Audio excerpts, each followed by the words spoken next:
Hey everyone, this is Bhavin, the CEO of Magoosh, and I'm here with Doug, and Doug is going to share his experience taking the GMAT and getting into Harvard Business School. So thanks for joining us, Doug, and thanks for offering your time and sharing your experience with all of our students. Thank you for having me. Yeah, just wanted to start, would love for you to introduce yourself, share a little bit about your background, and then we'll get into some more specific questions about your GMAT and business school experience. Sure. So I attended Duke University for undergrad. I was a mechanical engineering major at Duke. It was something that I was always passionate about, engineering and applying engineering in real world applications. And then I also had the opportunity at Duke to be a part of the athletics program. I was the Duke University mascot while I was at Duke. So I was the Blue Devil, and that was really exciting. It was a great way to represent my school, albeit anonymously. After school, I decided to join an oil and gas company. And so I cut my teeth in the oil and gas world, applying the engineering concepts that I learned in undergrad. And I quickly realized that being in an industry that has been around for 60, 70 years, and in my opinion is a little bit antiquated, wasn't as challenging as I wanted it to be. And so I left oil and gas and I joined a startup called Net Power. So I moved to Houston, Texas. The startup does natural gas power generation, but it does it carbon neutral. So we were bringing this new type of power generation technology to market. I've been doing that for the last 4 years, and it's something that I'm really passionate about, and probably something that I want to pursue post grad school, continue in the sustainability and the intersection of energy and technology, but maybe do it on my own accord and start my own company. So that's what I'm looking to do after grad school. Wow, that's awesome. And also, you might not know this, I went to Duke as well. I graduated in 2003. Yeah. So now I get to meet someone who was behind the Blue Devil, which is really cool. But what year did you graduate from Duke, and how much work experience did you have prior to sort of deciding to apply for business school? I graduated from Duke in 2014. So I was there from 2010 to 2014. I worked for the oil and gas company for about 2.5, 3 years. And then I worked for Net Power, the startup company, for about 3.5 years. So it's all in all, it's a little more than 6 years of experience before I will be attending school. But when I applied, I guess it was more like 5.5. Okay. And what prompted you to decide to apply to MBA programs versus maybe getting another job, or maybe you said you want to start a company, starting a company without an MBA? Yeah, it's a great question. And it's honestly something that I struggled with for a long time. I think that I'm a little bit on the older side for an MBA, not much older, given that I'm 28 turning 29 in October. 27 turning 28 in October. But I struggled with it for a while. And I reached out to a lot of my friends who had been in MBA programs already, who had joined MBA programs when they were 25, 26, and questioned them about it. And I also explored the other path. I explored the path, do I want to go join a tech company in San Francisco? Do I want to stick with Net Power for the long term? So I looked at all of my options holistically. And I think what I struggled with at first with the MBA program was that the return on your investment isn't immediate. It's an expensive program. You miss out on a lot of possible earnings opportunities. But I think what you discover once you talk to people about going through an MBA program is that it pays dividends down the road. It's going to transform your career in a way that is meaningful, and maybe you can't see it this time. So I spoke to a bunch of friends about it, and then I decided to start the application process. And when I started the application process, I was really doing it as more of a hedge, because Net Power as a company was doing well, but I wanted to have a backup option. And so I started going through the application process, doing the GMAT, and it all seemed to come together in the end with Harvard Business School. But there were also a lot of struggles along the way. Okay. Yeah. The idea that an MBA program is expensive and the return on investment is over the long term makes a lot of sense. And it's great that you were able to talk to other folks who'd gone through it and learn from their experience. When you said sort of applying was a hedge, so it sounds like you weren't certain you were going to go. Did you have your eye on any other programs outside of Harvard? And if so, which ones? Yeah, I applied to 7 programs in total. Harvard, MIT, Wharton, Stanford, Berkeley, Kellogg, and then I also applied to a smaller, little bit lesser known program, Asia School of Business in Kuala Lumpur, Malaysia, which was kind of an oddball, but also a really cool program that I enjoyed learning about. I applied to all 7. I got interviews at Kellogg, Berkeley, and Harvard, and I was rejected from Wharton, Stanford, and MIT, and then I was accepted to the Asia School of Business first, and then Harvard. I ended up getting waitlisted at Berkeley and Kellogg and accepted at Harvard. So I think it's a testament that you have to put yourself out there to see what actually comes back to you. Because if you ask the average person, out of all those schools, are you going to get accepted to Harvard? They'd probably say no. You're probably going to get accepted to a different one. But my interview at Harvard went really well. I think my application was very strong, and it just worked out in that way. So you really have to put yourself out there to see what the universe kicks back to you. Yeah, that's a great point. I think I'm super helpful for anyone watching this, especially all the Magoosh customers taking the GMAT, thinking about business school, that you would think that, if you get accepted to Harvard, you probably got accepted to all of the other programs, when in reality, it's like, no, like you said, put yourself out there. And MBA programs are so much about fit and like your goals and the program, and each program is so different. So really appreciate you being like open and honest and sharing that experience.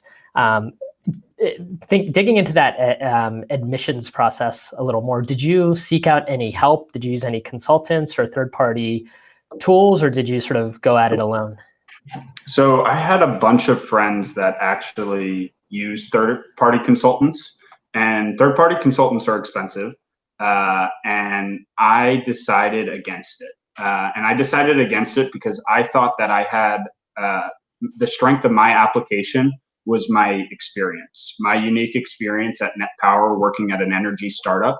I thought was something that I really wanted to talk about and I could really highlight, and I didn't need someone else to vet that. That's not to say that consultants aren't a great avenue. It's just a cost that needs to be considered because they are so expensive. Okay, that makes sense. Yeah, and for those who don't know, consultants can range anywhere from a few $1,000 to up to like $10,000, and that might be just for applying to, say, 3 to 5 schools. So it is very expensive, and it's helpful to hear sort of how you approached it. So let's get into your experience taking the GMAT. So when, how did you start preparing for the GMAT, and how long did you study? Yeah, so I had a great friend who actually had just graduated from Harvard Business School, and he had put together a whole study guide of, or a timeline of, this is when I started studying for the GMAT, this is when I took the GMAT, and this is when I started the applications, asked for letters of recommendation. So I had a great tool to begin with. So I actually started studying for the GMAT in late January, early February of last year, so 2019. And I studied for I took my first GMAT in April. So I studied for about 2.5, 3 months. And my first approach to the GMAT was I went to a used bookstore in Houston, and I bought Kaplan and other GMAT used textbooks. And I went through the textbooks front to back. I did all of the practice problems, and then I went in to take the GMAT. And my first score, I got a 670 on the GMAT. And I was happy with the 670 as my first score, but I wasn't thrilled, and I knew that it wasn't going to get me where I needed to be as far as my application, so I knew that I had to take it again. So I hit the textbooks again, did the same practice problems, and used some online resources as well, blogs, things like that. And I went back in and took the GMAT again about 2 weeks later in late April. I guess it's 3 weeks later, and I scored a 630. And that was the low point of my GMAT test taking experience. I remember coming home, I cried. I came home, I was upset, and I was ready to give up at that point. And I gave it a day, and I turned around and I decided to look for alternate resources, because you can't go through used textbooks 3 times and expect to increase your score. And the textbooks were helpful, but they weren't what I needed. And so I signed up for a Magoosh profile or an account for their GMAT software. And I didn't go through the lessons one by one, because I felt that I already had a good base knowledge of the material, and I didn't need to go through the detailed lessons, which they looked very detailed. But I did go to the question bank. And so I did all of the questions in the question bank. And what I found most helpful was that each question had a detailed answer to it. And I think that's what I was missing. Was I was getting the questions either right or wrong on the used books, but I didn't have a detailed response of why I was getting it wrong. And once I could figure out why I was getting it wrong, I could fix it so that I could recognize the problem the next time, even if it was in a slightly different format, and attack the problem and get it right. And so I went in after studying for another 3 weeks with Magoosh. And the other thing that I really liked about Magoosh was that I used the mobile app. And so the mobile app allowed me, while I was at work, say I had 5 minutes or 10 minutes of downtime, I'd pull up 10 questions from Magoosh. It would randomize the questions for me, and I'd pop through them. And so I was doing questions constantly. And that just, I think, prepared me for the long haul of the GMAT. The GMAT takes a big mental toll, and if you're doing questions constantly, then you're gonna be able to get through that. And so I went through to my last GMAT appointment in early May, and I scored a 720. So I had a 50-point increase from my original score, and then a 90-point increase from my low score. And I was really happy with the 720 at that point. Wow, that's incredible. And so if I heard you right, the first score you got, the 670, that was an actual GMAT test, a proctored test, the score counted? Okay, yeah, so you scored a 670, you went in, used the books again, 630, and then 720. And I think what's interesting here is, again, people might not realize that, people who get into Harvard actually might have to take the GMAT several times. So you took it 3 times and studied and had to use different study approaches. And I really appreciate you sharing that. And I wouldn't be doing my job if I didn't talk a little bit more about those detailed responses in Magoosh. But one of the things we do offer is these videos for every single question. So you can watch like an instructor go through every question in detail. And then if you don't understand it at that point, we have a team that'll respond to you. Just reach out to us. But I'm happy, of course, I'm happy to hear that Magoosh worked well for you.